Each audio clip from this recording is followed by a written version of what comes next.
Class में हमने discuss करा था कि कैसे हमने टाइप ऑफ एसो रिप्रोडक्शन पढ़ा था, रीजनरेशन पढ़ा था प्लेनेरिया में, और बर्डिंग पढ़ी थी और फ्रेगमेंटेशन पढ़ा था। ठीक है, जो भी हमने इससे पहले फिजन पढ़ा था। तो उसके बाद हम आगे बढ़ाते हैं। आज हम पढ़ेंगे स्पोर फॉर्मेशन इन राइजोपस। ठीक है, तो राइजोपस में स्पोर फॉर्मेशन करके वो कैसे असेक्सुअली रिप्रोड्यूस करता है। ओके, लेट्स सी बच्चा। पहले तो राइजोपस के बारे में जान लो। राइजोपस को हम ब्रेड मोल्ड भी बोलते हैं। ठीक है, और ब्रेड मोल्ड। ठीक है, ब्रेड के ऊपर जो आप देखते हो ना, कुछ टाइम बाद वो ख़राब हो जाती है ब्रेड, तो वो ब्रेड मोल्ड की वजह से ही होती है। दिखते हैं, तो इसका क्या नाम होता है? Bread mould. मैं आपको दिखा देता हूँ कैसा होता है। जस्ट देखो बच्चा, आपने बहुत बार देखा होगा हमारे पास जब ब्रेड को बहुत दिन हो जाए पड़े पड़े, तो वो ऐसे ख़राब हो जाती है। ठीक है, उसके ऊपर ऐसे स्ट्रक्चर्स बनने लग जाते हैं, तो इसी को बच्चा हम ब्रेड मोल्ड बोलते हैं। ठीक है, कि इसके ऊपर राइजोपस जो वीकेंस ऑर्गेनिज्म है उसकी वजह से ब्रेड मोल्ड होता है। राइजोपस को ही ब्रेड मोल्ड बोलते हैं। Okay, that's it. इसका एक और नाम होता है ये। तो फिर राइजोपस की प्रॉपर्टी आपको बता देते हैं। राइजोपस जो होता है बच्चा, को मल्टी सेलुलर होता है।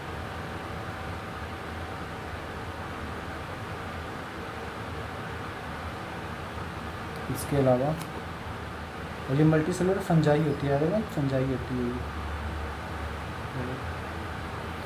ये बच्चा रिप्रोड्यूस करता है स्पोर्स बना के। Reproduces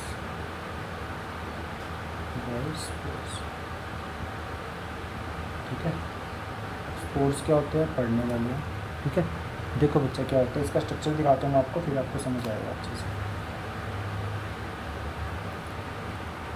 this is the structure of bread mould. यही बच्चा हमारा राइजोपस होता है।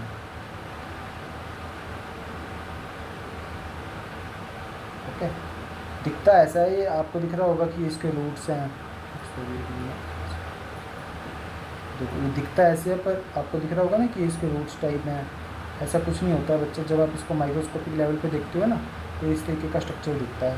तो इसके हमने नेम दिए हुए हैं, जो ऐसे ऐसे ये होता है। इसमें जो नीचे वाला एरिया होता है इसको हम बोलते हैं राइजोइड्स। ठीक है, ये इसके रूट्स नहीं होते हैं। ठीक है, रूट जैसे होते हैं। तो ये राइजोइड्स होते हैं, और फिर ऐसे जॉइंट होता है स्टोलन से, और इसमें जो डंडी बनी होती है इसको हम बोलते हैं स्पोरेंजिफोर। क्या बोलते हैं? स्पोरेंजिफोर। ठीक है, और जो ये वाला पार्ट है जो इसके आगे गोल गोल लगा, इसको बोलते हैं स्पोरेंजियम। ठीक है, स्पोरेंजियम बोलते हैं इसको।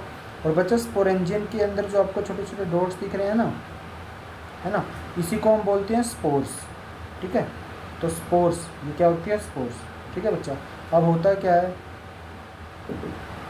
मान लो इट इज़ प्रेजेंट समवेयर। ठीक है, ऑन द ब्रेड। मान लो कहीं पे ब्रेड पे कहीं से भी मान लो ये हमारा ब्रेड का एक कोई भी वीकेंड से पीस है, इसके ऊपर मान लो गलती से यहाँ से स्पोर गिर के एक स्पोर आ गया यहाँ पे मान लो। ठीक है, तो ये स्पोर क्या होगा, अपने आप ही ऐसे डेवलप करता करता ऐसे ऐसे स्ट्रक्चर बनाने लग जाएगा। ठीक है, बना लेगा, फिर इसमें से स्पोर्स गिर के यहाँ गिरेंगे, फिर यहाँ से ऐसे ज्वाइन होकर फिर ऐसे बनाता रहेगा।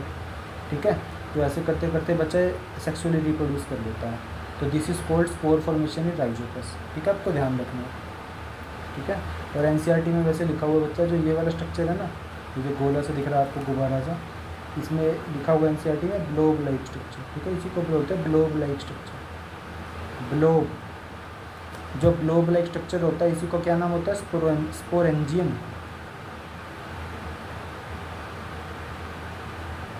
इसको क्या बोलते हैं हम?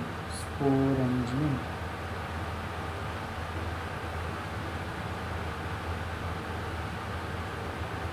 ठीक है, और अगर स्पोरेंजिया लिखा है तो बस उसकी प्लूरल फॉर्म होती है। IUM को एंड करने वाले शब्दों को अगर हमने प्लूरल बनाना हो तो आइए लगा देते हैं। ठीक है, पता होना चाहिए आपको। स्पोरेंजियम सिंगुलर होता है, अगर वो सारे की बात करेंगे तो स्पोरेंजिया होता है। ठीक है, और इसके अंदर जो डॉट्स होते हैं आपको दिख रहे हैं, जो डॉट्स इन्होंने बाहर निकाल के दिखा रखे हैं, दीज आर स्पोर्स। ठीक है, तो स्पोर्स बच्चा स्पोरेंजियम के अंदर होते हैं, और जो स्पोरेंजियम होता है वो स्पोरेंजिफोर से स्टोरन के साथ कनेक्टेड होता है, ठीक है। और फिर लास्ट में क्या आते हैं, राइजोइड्स, ठीक है।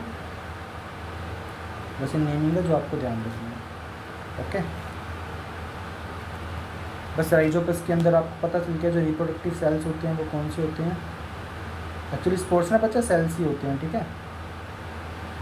ऑब्वियसली इसकी पूरी बॉडी जो है वो सेल से ही बनी होगी ना। रिप्रोडक्टिव सेल्स कौन से होते हैं, स्पोर्ट्स। मैं ये बताना चाह रहा हूँ बच्चा, जो ये बीच में आपको दिख रहा है, ये जो इसका आपको पूरा स्ट्रक्चर सा दिख रहा है, यहाँ भी तो सेल्स प्रेजेंट होंगे, यहाँ भी तो सेल्स प्रेजेंट होंगे, पर ये स्पोर्स ही होते हैं, कुछ स्पेशल केस ऑफ सेल जो जिनके पास एबिलिटी होती है रिप्रोड्यूस करवाने की, तो ये रिप्रोड्यूस करवा सकते हैं, ठीक है। तो ध्यान रखना है रिप्रोडक्टिव सेल्स कौन से होते हैं, स्पोर्स, ठीक है। और ये किसके अंदर होते हैं, स्पोरेंजियम के अंदर या फिर स्पोरेंजिया के अंदर, ठीक है। और बाकी सब जो पार्ट होता है उसका, वो बाकी सब क्या होता है, नॉन रिप्रोडक्टिव पार्ट, वो रिप्रोडक्शन नहीं कर पाता है। ये बाकी सारा पार्ट जो है इसका नीचे नीचे वाला, ये सब कैसा है बच्चा, नॉन रिप्रोडक्टिव पार्ट है, ये पूरा पार्ट रिप्रोडक्शन नहीं कर सकता, आपको ध्यान रखना है, ओके। वैसे इस पूरे पार्ट को हाईफे भी बोलते हैं, पर आपके काम का नहीं है, आपको जानना नहीं है, ठीक है। तो पता चला ना बच्चा कैसे एक स्पोर आगे जाके जर्मिनेट हो जाता है, ठीक है। मान लो इसमें से कोई स्पोर है, वो मान लो कहीं ब्रेड वर्ड पे गिर गया है, एक स्पोर को मैं ऐसे बना देते हैं, मान लो, ठीक है। मान लो कहीं ब्रेड वर्ड पे गिर गया, ऐसे स्पोर के अंदर ना आउटर कवरिंग होती है एक, ठीक है, जिसको प्रोटेक्ट करती है। एक्चुअली इसका भी एक काम होता है, देखो तो क्या होता है बच्चा, स्पोर आगे जाके जो बीच वाला स्पोर है इसकी आउटर मोस्ट कवरिंग है, ये अपने आप ही ऐसे ऐसे ग्रो करता रहता है ब्रेड के ऊपर, ऐसे ऐसे ऐसे ग्रो करता रहता है, यहाँ पर ऐसे बैलिंग स्ट्रक्चर बनाता रहता है। अगर आपने कभी गलती से टच किया हो तो ये ना बच्चा बहुत सॉफ्ट होते हैं टच करने पे, तो आपको पता चलेगा कि वो स्पोर्स ही होते हैं जो आपको एकदम टची टची एकदम सॉफ्ट सॉफ्ट से फील होते हैं। तो ऐसे अपने आप को स्ट्रक्चर में ड्रॉ कर लेता है, ठीक है। और इसकी आउटर मोस्ट कवरिंग होती है स्पोर की, ये इसको हेल्प करती है सर्वाइव करने के लिए। कैसे बच्चा, मान लो कि ये किसी ऐसे वीकेंड से ऐसे इन्वायरमेंट में चला जाए जहाँ पे रिप्रोडक्शन नहीं कर पा रहा है, ठीक है। तो क्या होगा उस टाइम पे, जो ये आउटर मोस्ट कवरिंग होगी इसकी, ये इसको डिहाइड्रेशन करने से बचाएगी, मतलब इसको पानी नहीं लूज़ करने देगी वो, जिसकी वजह से ज़िंदा रह सकता है, ठीक है। मतलब जो आउटर मोस्ट लेयर होगी ना इसकी, जो वीकेंड से प्रोटेक्टिव लेयर होगी, तो ये बच्चा इसको क्या करने से बचाएगी, ये बचाएगी इसको डेड होने से, डिहाइड्रेशन, ये ब्रेकडाउन ही नहीं होगी, क्योंकि इसको ब्रेकडाउन होना पड़ता है अगर स्पोर को ऐसे बड़ा होना है, तो नहीं तो इतनी बड़ी स्ट्रक्चर कैसे बनेगी इसकी, ठीक है। ये दिख रही है आपको पेड़ जैसी है, पर ये है नहीं, एक्चुअली में ये माइक्रोस्कोपिक लेवल से देखी जाती है, ठीक है। यहाँ पे हम क्या देख पा रहे हैं कि स्पोर ने इसमें जर्मिनेट कर दिया है, ठीक है, जर्मिनेट हो गया, ठीक है। वैसे ध्यान रखना स्पोर फॉर्मेशन ऐसे काम करता है बच्चा। अब इसके कुछ हमें बेनिफिट्स होते हैं स्पोर फॉर्मेशन के, वो मैं आपको बता देता हूँ। Let's read. तो क्या फ़ायदा होता है स्पोर फॉर्मेशन का, कि पहली बात तो एक स्पोरेंजियम जो होता है उसके अंदर बहुत सारे स्पोर्स एक टाइम पे प्रोड्यूस हो जाते हैं, ठीक है। तो जैसे ही वो स्प्रेड आउट करते हैं वो ईज़िली अपने आप को जर्मिनेट कर पाते हैं। वो काफ़ी राउंड होते हैं और काफ़ी लाइट वेट के होते हैं, ताकि वो ईज़िली ट्रांसफ़र भी हो जाएं, ठीक है। तो स्पोर्स जो होते हैं उन्हें डिस्ट्रीब्यूट करा जाता है बाय एयर, ठीक है। मतलब वो एयर से भी डिस्ट्रीब्यूट हो जाते हैं, मान लो जोर से हवा चल पड़े या वो एयर में फैल जाते हैं, फिर वो किसी और सब्सटेंस पे जाके बैठ के ग्रो कर जाते हैं, ठीक है। जरूरी नहीं, हाँ जनरली वो ब्रेड पे ही होते हैं, ओके। और मैंने आपको बताया स्पोर्स के ऊपर थिक वॉल होती है, जिससे वो डिहाइड्रेशन करने से बच जाता है अगर उसके पास अनफेवरेबल कंडीशन हो तो, ठीक है बच्चा, ध्यान रखना है आपको। तो ये हमारा स्पोर फॉर्मेशन था और कुछ भी नहीं पढ़ना अपने को इसके अंदर। Next and our last mode of asexual reproduction is vegetative propagation. तो अगर next mode of asexual reproduction is बच्चा वेजिटेटिव प्रोपेगेशन। तो बच्चा एक ऐसा सेक्सुअल रिप्रोडक्शन होता है जिसके अंदर जो प्लांट्स है वो अपने वेजिटेटिव पार्ट्स की हेल्प से रिप्रोड्यूस करता है, ठीक है। अब वेजिटेटिव पार्ट्स का क्या मतलब है, देखो बच्चा, अगर मैं ड्रॉ करूँ कि मान लो ये हमारी कोई कैसी ज़मीन है, ग्राउंड है, ये हमारी रूट्स, ठीक है, किसी भी प्लांट के रूट्स हैं बच्चा। तो इस रूट्स पे प्लांट खड़ा कर देते हैं,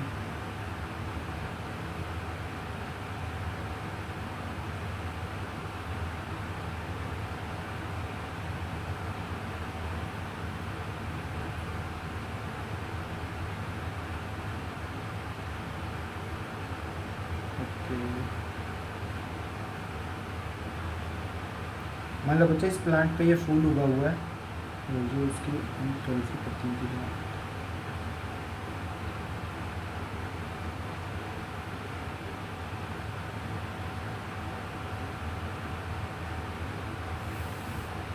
ओके तो ये कोई भी प्लांट है बच्चा, और इसके ऊपर ये फ्लावर लगा हुआ है, ठीक है।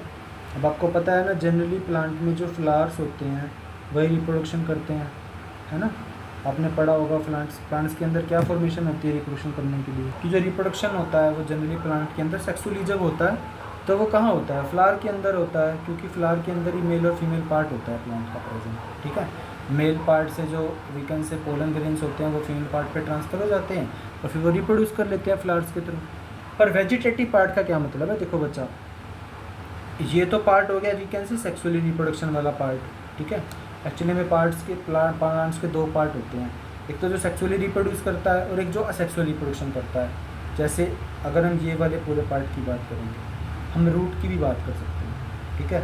तो किसी भी प्लांट में बच्चा फूल को छोड़ के बाकी सारा जो पार्ट होता है उसको हम बोलते हैं वेजिटेटिव पार्ट,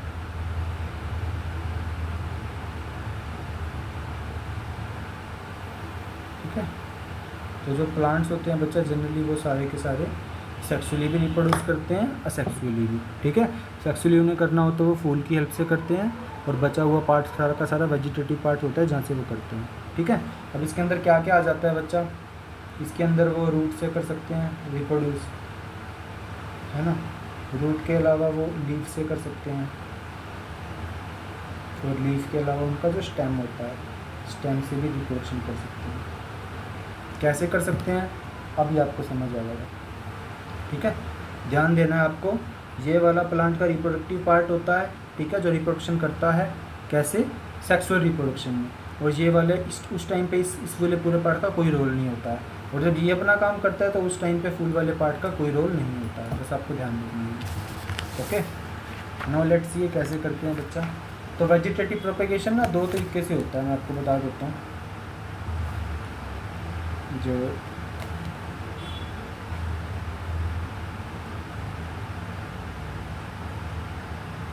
वेजिटेटिव प्रोपेगेशन वो दो तरीके का होता है बच्चा। एक तो होता है नेचुरली, ठीक है। नेचुरली मैंने आपको बताया 3 तरीके का होता है।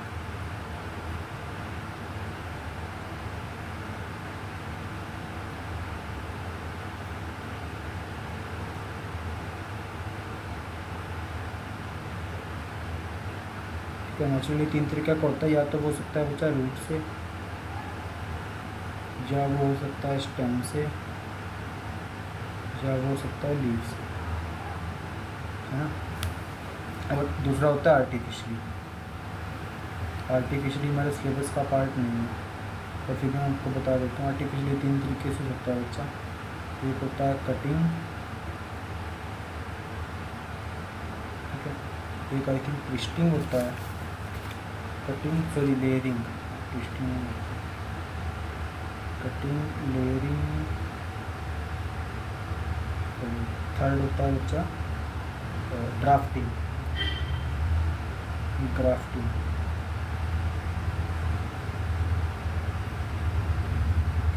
तो इन तीनों के बारे में वैसे आपको इंट्रो दे दूंगा, आपको जानना नहीं है, ठीक है। तो पहले देखो बच्चा रूट से कैसे होता है, लीफ से कैसे होता है। स्टेम तो बच्चा देखो आपको पता है, स्टेम जो है वो ऑटोमेटिकली ग्रो करती रहती है, तो उसके बारे में हमें ज़्यादा जानना नहीं है, ओके। तो पहले एग्जांपल देते हैं आपको, ठीक है। वीकेंड से देखो मैं वीपी लिख रहा हूँ, वीपी मतलब वेजिटेटिव प्रोपेगेशन, ठीक है, बाय स्टेम। चलो स्टेम को ही बता देते हैं, स्टेम इन पोटैटो। बच्चा आप इनको पोटैटो पता है ना, तो पोटैटो में ना स्टेम के थ्रू होता है वेजिटेटिव प्रोपेगेशन। कैसे होता है देखो, मैं आपको पिक्चर दिखाता हूँ, then you will realise it.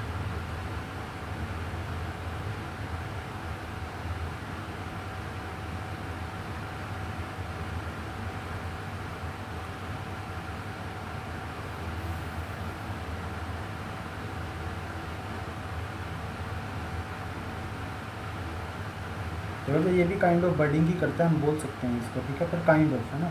देखो आपने ऐसा पोटैटो देखा होगा बच्चा, ऑब्वियसली देखा होगा। तो पोटैटो में बच्चा जो ये वाले पार्ट दिखते हैं ना आपको, इसको आई बोलते हैं। क्या बोलते हैं? आई। ओके। और आई जो है वो फाइनली बाद में जाके इसे बड़ी होगी आई बर्ड की फॉर्म में उसमें से कुछ निकलने लग जाता है, ठीक है, जो फाइनली जाके उसकी रूट बन जाता है, ठीक है।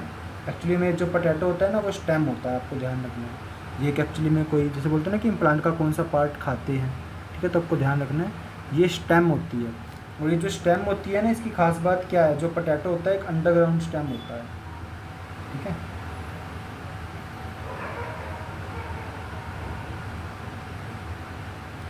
अंडरग्राउंड स्टेम होता है।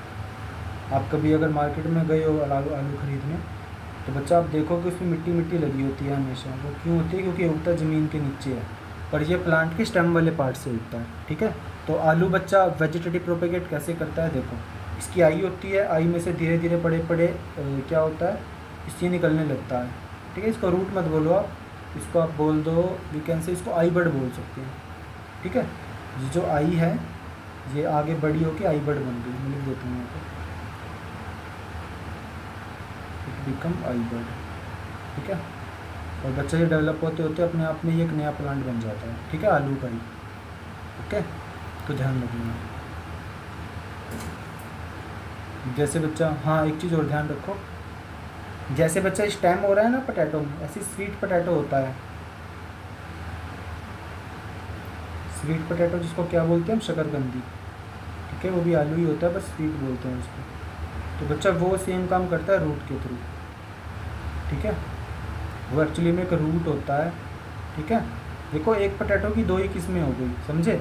एक पोटैटो जो है वो कैसे, एक बार तो स्टेम से रिप्रोड्यूस कर रहा है और एक कर रहा है वो रूट से। तो स्वीट पोटैटो में भी ऐसे ही होता है बच्चा, वो रूट होता है, उसके अंदर भी ऐसे आई बर्ड निकलता है और फिर वो ग्रो कर जाता है। बस आपको ध्यान क्या रखना है कि normally potato as a stem हम यूज़ करते हैं, मतलब जो हम नॉर्मली पोटैटो खाते हैं वो स्टेम होता है किसी भी अपने प्लांट का, और जो स्वीट पोटैटो होता है वो रूट होता है, ठीक है। आपको ध्यान रखना है, उसके अंदर भी सेम आई होता है, आई बर्ड डेवलप हो जाता है अभी, okay. Let's move forward.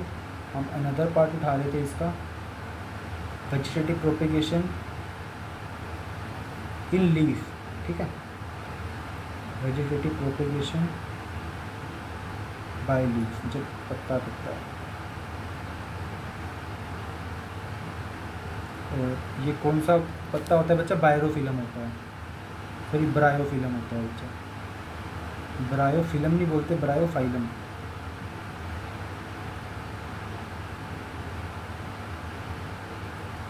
Okay, देखो बच्चा कैसे करता है ये, ठीक है। आपने ऐसे पत्ते ज़रूर देख लेंगे बच्चा अपनी कहीं ना कहीं लाइफ में, बुक में ही देख लेंगे, ठीक है, लाइफ में भी देखे तो देखने तो पड़ेंगे, अब समझना है क्या।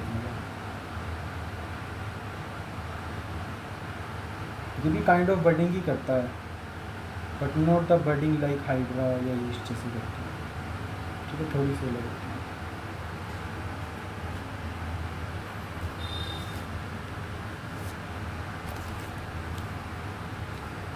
देखो बच्चा क्या होता है इसके अंदर, ये बायरोफिलम एक लीफ होता है, ठीक है, जो अपने आप ही रिप्रोड्यूस कर लेता है, ठीक है। अब आपको पता है लीफ जो होता है वो सेक्सुअल रिप्रोडक्शन का पार्ट तो होता नहीं है, वो सेक्सुअल रिप्रोड्यूस करता है, मैंने आपको भी समझाया।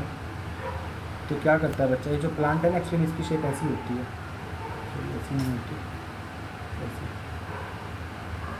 ठीक है, ये प्लांट की शेप ही ऐसी होती है, ठीक है। तो आप देखोगे इस प्लांट की शेप में ना बच्चे, पत्ता देखो ऐसा है, ये साइडों में जो ये आए हुए हैं ना ये कटते थे जमीन से, ठीक है। तो इन कट्स को बच्चा हम बोलते हैं, इन कट्स को बच्चा हम क्या बोलते हैं, ये देखो कट बने हुए हैं, इन कट्स को हम क्या बोलते हैं, इनको बोलते हैं नोच। थोड़ा सा अच्छे से मेंशन कर देता हूँ, तो कट्स आ रहे हैं ना देखो इसकी बॉडी में, ये फिर से आ गया, फिर से आ गया, फिर से आ गया ये वाला पार्ट, ठीक है। इस वाले पार्ट को हम बोलते हैं, जो यहाँ पे कट्स आ रहे हैं इसको बोलते हैं नोच, ठीक है, ध्यान रखना है। तो बायरोफिलम प्लांट के बच्चा नोच, मतलब ब्रायोफिलम लीफ के नोच पार्ट में बच्चा क्या होता है, बड डेवलप हो जाता है, ठीक है, जिसकी वजह से वो वेजिटेटिव प्रोपगेशन करने में सक्षम होता है या वो इजीली कर पाता है, ठीक है। बस आपको ध्यान रखना है, बस इसमें और कुछ नहीं जानना है आपको। ब्रायोफिलिम बस एक लीफ होता है जो वेजिटेटिवली प्रोपेगेट करता है ऐसे बड को डेवलप करके। और कैसे डेवलप करता है, इसके ये जो ये वाला पार्ट है, कौन से वाला पार्ट है, क्या बोलते हैं इसको, नोच। नोच वाले पार्ट में कुछ ऐसा उसको उसके पास सुटेबल कंडीशंस होती हैं कि वो रिप्रोड्यूस कर सकता है असेक्सुअली, ठीक है। इस नोच पार्ट में ही होता है वो सब, ठीक है, ध्यान रखना है। बस में यही जानना है आपको। बाकी जो आर्टिफिशियल होता है ना वो आपके सिलेबस में तो नहीं है, पर फिर भी जान लो। कटिंग में क्या होता है बच्चा, मान लो कि पेड़ उगा हुआ है, मान लो कोई ऐसे फूल उगा हुआ है, लेकिन से मान लो कोई प्लांट है, इस पर आगे ऐसे ऐसे फूल उगा हुआ है कुछ सुंदर से, ठीक है। अब मैं चाह रहा हूँ कि भाई मैं ऐसा ऐसा एक और फूल उगाऊँ, ठीक है, मैं चाह रहा हूँ कि मैं ऐसा ऐसा एक और फूल उगाऊँ। तो मैं क्या करूँगा बच्चा, अगर मैं इसको तोड़ूंगा नहीं फिर, ठीक है, मैं क्या करूँगा, या तो इसके कोई रूट का छोटा सा पार्ट ले लूँगा, तो इसके थोड़े से स्टेम का छोटा सा पार्ट ले लूँगा, मतलब मैं फूल को ख़त्म नहीं करूँगा, मतलब इसका ये वाला पार्ट ले लूँगा और इसको यहाँ पे जाके ग्रो कर दूँगा, ठीक है। तो फिर उससे क्या होगा, उससे ये प्लांट डिटो से दोबारा से रिप्रोड्यूस हो जाएगा। तो ये कटिंग होता है बच्चा, ठीक है। इसके बाद लेयरिंग, देखो लेयरिंग क्या होता है बच्चा, लेयरिंग में क्या होता है, मान लो प्लांट बहुत बड़ा हो गया है, ठीक है, मुझे फिर भी सेम काइंड का प्लांट चाहिए, कईयों की फसल बहुत अच्छी होती है ना बच्चा। मान लो ये प्लांट बड़ा हो गया है और मुझे इसका भी सेम काइंड का प्लांट चाहिए, तो मैं क्या करूँगा, बहुत बड़ा है मान लो ये, यहाँ पे ज़मीन है, तो मैं इस प्लांट को एक्सटेंड करके इसको खींच लूँगा, ऐसे इसी पत्ते को खींच के, बहुत बड़ा है ये, तो इसको यहाँ पे ज़मीन के अंदर गाड़ दूँगा, इसके ऊपर मिट्टी मिट्टी डाल दूँगा जैसे मुझे डालना होगा, ठीक है। तो फिर थोड़े टाइम बाद क्या होगा, ये ऐसे ऐसे पूरा प्लांट ही खुद ब खुद में डेवलप हो जाएगा, ठीक है, खुद भी खुद मुझे वही वैसे वाला फूल दे देगा। फिर जब ये पूरा मैच्योर हो जाएगा तो मैं यहाँ से इसको कट कर दूँगा, ठीक है, तो फिर ये परफेक्टली 2 प्लांट बन जाएंगे, ठीक है। देखो मैं सेक्सुअली रिप्रोड्यूस करा रहे हैं ऑटोमेटिकली, ठीक है। थर्ड होता है ग्राफ्टिंग। ग्राफ्टिंग में क्या होता है बच्चा, हम 2 टाइप के प्लांट को लाते हैं, आधा आधा काट के उनको पूरा ग्रो करके जोड़ देते हैं। कैसे, मान लो एक प्लांट का हिस्सा मैं यहाँ से ले आया, ये ऐसे कटा हुआ है, दूसरे प्लांट का हिस्सा मैं ले आया वो ऐसे कटा हुआ है। वह काटने का कोई रोल नहीं है, बस बता रहा हूँ आपको। इन दोनों को मैं बच्चे यहाँ पे ज्वाइन कर दूँगा तो ये एक प्लांट पूरा बन जाएगा, ठीक है। अपने आप ये वेजिटेटिवली प्रोपेगेट करके दोनों की प्रॉपर्टीज़ वाला प्लांट मेरे को बना के दे देंगे, ठीक है। तो वो फैक्टर आपके सिलेबस में नहीं है, उसको स्किप करो। एक टर्म और होती है बच्चा, टिश्यू कल्चर।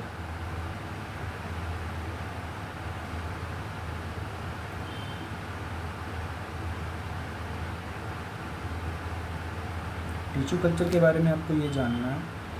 टिश्यू कल्चर का बेसिक मतलब है कि टेस्ट ट्यूब में पौधा उगाना, ठीक है। आजकल टिश्यू कल्चर भी बहुत आ रहा है बच्चा, वो भी सेक्सुअली रिप्रोड्यूस करते हैं। हम क्या करते हैं, प्लांट में से कोई पार्टिकुलर टाइप का वीकेंड से सब्सटेंस निकाल के उसको टेस्ट ट्यूब में डाल देते हैं लैब्स के अंदर, फिर उसके अंदर ग्रो कर जाता है। तो टिश्यू कल्चर में बेसिकली क्या करते हैं, हम एक प्लांट को रेज करते हैं इन्हें टेस्ट ट्यूब अपने प्रैक्टिकल पर्पजेज़ के लिए। टेस्ट ट्यूब्स गूगल्स की लिखी है, test tubes in lab, science lab, ठीक है, ध्यान रखना। तो हम वही बस कोई भी पार्टिकुलर प्लांट से कोई भी पार्टिकुलर काइंड का टिश्यू निकाल के उसको हम कहाँ डाल देते हैं, किसी भी ट्यूब में डाल देते हैं, टेस्ट ट्यूब में, तो फिर वो प्लांट हल्का हल्का ग्रो हो जाता है। हालांकि इतना ज़्यादा ग्रो नहीं हो पाता है, पर हाँ हमारे एक्सपेरिमेंट पर्पज को उसको पूरा कर देता है, okay. So that was about बच्चा सेक्सुअल